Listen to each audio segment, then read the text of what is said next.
নমস্কার, আমি বন্দনা। আমার কিচেনে আপনাদের সবাইকে স্বাগত জানাই। আবারও এসে হাজির হয়েছি মাছের তেল চচ্চড়ির একটি রেসিপি নিয়ে। আজ আমি তৈরি করব বেগুন দিয়ে রূপচাঁদা মাছের তেল চচ্চড়ি। মাছের তেল তৈরি করতে এখানে আমি নিয়েছি একটা 2 কেজি ওজনের রূপচাঁদা মাছের তেল, 1 চামচ সরষের তেল। খুব বেশি তেলের প্রয়োজন নেই যেহেতু মাছের তেলের রেসিপি। দিয়ে দেব পেঁয়াজ কুচি,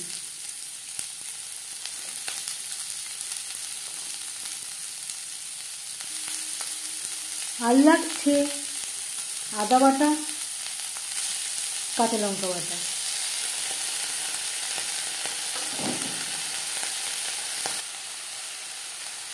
স্বাদ মতো লবণ। হলুদ দিতে গিয়ে কিছুটা পরিমাণে হলুদ আমার পড়ে গেছে।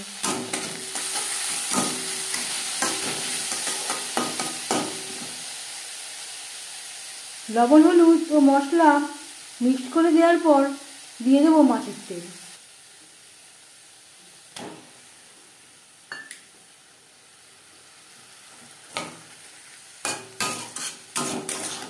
মাছের তেল মেল্ট হওয়া পর্যন্ত অপেক্ষা করব।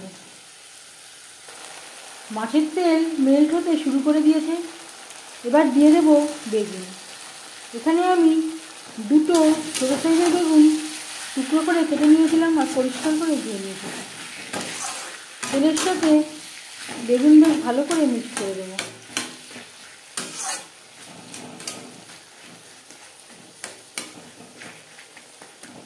খুব সহজ একটা রান্না মাছের তেল চচ্চড়ি।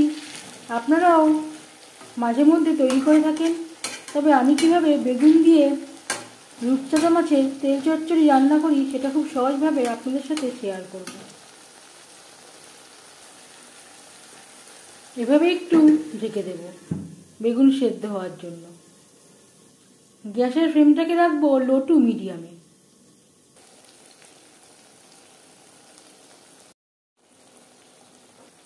তেলের সাথে বেগুন বেশ ভালো করে সুসিদ্ধ হয়ে গেছে।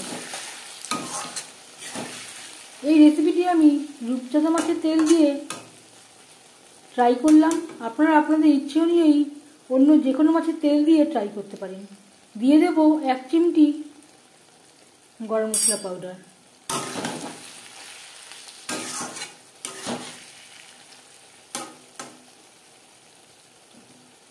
এক দু মিনিট নাড়াচাড়া করে নেওয়ার পর গ্যাসের ফ্লেমটা অফ করে দেব।